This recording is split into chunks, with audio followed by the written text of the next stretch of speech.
ಡಿಜಿಗೆ ದೂರು ನೀಡಲಿದ್ದಾರೆ ಎಂಎಲ್ಸಿ ರಾಜೇಂದ್ರ. ಕಾಂಗ್ರೆಸ್ನ ವಿಧಾನ ಪರಿಷತ್ ಸದಸ್ಯ ರಾಜೇಂದ್ರ ರಾಜಣ್ಣ ಇವತ್ತು ಮಧ್ಯಾಹ್ನ ಡಿಜಿಗೆ ದೂರು ನೀಡಲಿದ್ದಾರೆ ರಾಜೇಂದ್ರ. ಖುದ್ದು ಡಿಜಿ ಕಚೇರಿಗೆ ತೆರಳಿ ದೂರನ್ನ ಸಲ್ಲಿಸಲಿಕ್ಕಿದ್ದಾರೆ ರಾಜೇಂದ್ರ. ಹನಿ ಟ್ರ್ಯಾಪ್ ದಾಖಲೆ ಸಮೇತ ದೂರು ನೀಡಲಿದ್ದಾರೆ ರಾಜೇಂದ್ರ.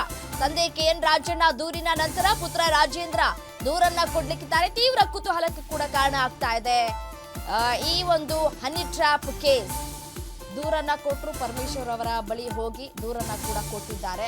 ಆದ್ರೆ ಆ ದೂರಿನಲ್ಲಿ ಏನೂ ಇಲ್ಲ ಅನ್ನೋದು ಕೂಡ ಗೊತ್ತಿರುವಂತಹ ವಿಚಾರ. ಇದೀಗ ಏನ್ ಮಾಡ್ತಾರೆ ರಾಜೇಂದ್ರ ಅನ್ನುವಂತಹ ಪ್ರಶ್ನೆಗಳು ಕೂಡ ಉದ್ಭವ ಆಗ್ತಾ ಇದೆ. ರಾಜೇಂದ್ರ ಅವರಾದ್ರೂ ಅಟ್ಲೀಸ್ಟ್ ಡಾಕ್ಯುಮೆಂಟ್ಸ್ ಸಮೇತ ದೂರನ್ನ ಸಲ್ಲಿಕೆ ಮಾಡ್ತಾರಾ ಅನ್ನುವಂತಹ ಪ್ರಶ್ನೆಗಳು ಕೂಡ ಇಲ್ಲಿ ಉದ್ಭವ ಆಗ್ತಾ ಇದೆ. ಯಾವುದೇ ರೀತಿಯಾದಂತಹ ವಿಡಿಯೋ ಫುಟೇಜಸ್ಗಳಿಲ್ಲ ಅನ್ನುವಂತಹ ಮಾತುಗಳನ್ನ ಸಚಿವರೇ ಹೇಳಿದ್ದಾರೆ. ಸೊ ಹಾಗಾಗಿ ಏನಾಗತ್ತೆ ಅನ್ನುವಂತಹ ಪ್ರಶ್ನೆಗಳು. ಯಾಕೆಂತಂದರೆ ರಾಜೇಂದ್ರ ಅವರು ಕೂಡ ಹೇಳಿಕೆಯನ್ನು ಕೊಟ್ಟಿದ್ರು.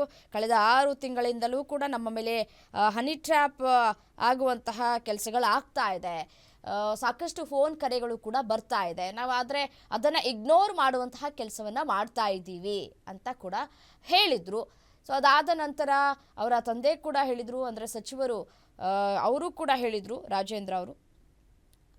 ಸೊ ಏನಾಗತ್ತೆ ಇವತ್ತು ಅನ್ನುವಂತಹ ಪ್ರಶ್ನೆಗಳು ಕೂಡ ಇದೀಗ ಉದ್ಭವ ಆಗ್ತಾ ಇದೆ. ದೂರಿನಲ್ಲಿ ಏನೆಲ್ಲ ಉಲ್ಲೇಖ ಮಾಡಬಹುದು, ಯಾರ ವಿರುದ್ಧ ದೂರು ಕೊಡಬಹುದು, ಹನಿ ಟ್ರ್ಯಾಪ್ ಹಿಂದೆ ಯಾರ ಕೈವಾಡ ಇದೆ ಅನ್ನೋದನ್ನ ಏನಾದರೂ ಬಹಿರಂಗಪಡಿಸುವಂತಹ ಕೆಲಸಗಳಾಗತ್ತಾ, ದೂರಿನಲ್ಲಿ ಉಲ್ಲೇಖ ಮಾಡುವಂತಹ ಕೆಲಸಗಳಾಗತ್ತಾ?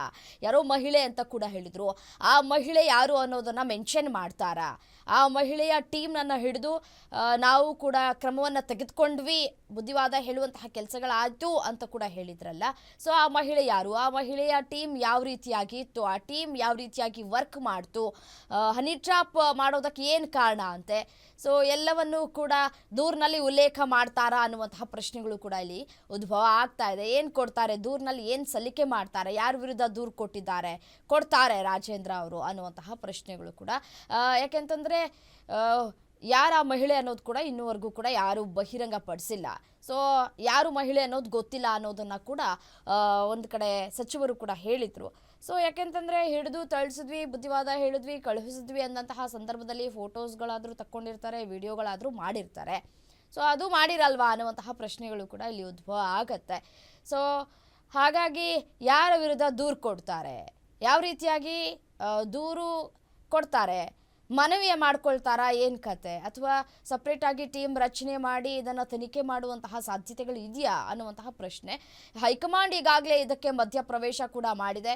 ಸದನದಲ್ಲಿ ಹೇಳಿಕೆ ಕೊಟ್ಟಿದ್ರು, ನಾನು ಲಿಖಿತ ರೂಪದಲ್ಲಿ ನಾನು ದೂರು ಕೊಡ್ತೀನಿ ಅಂತ ಕೂಡ ಹೇಳಿದರು ಸಚಿವರು. ಬಟ್ ಆದರೆ ಅದ್ಯಾವುದು ಕೂಡ ಆಗಲಿಲ್ಲ.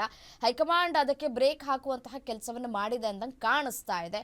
ಸೊ ವಾಟ್ ನೆಕ್ಸ್ಟ್ ಕಾದ್ ನೋಡೋಣ.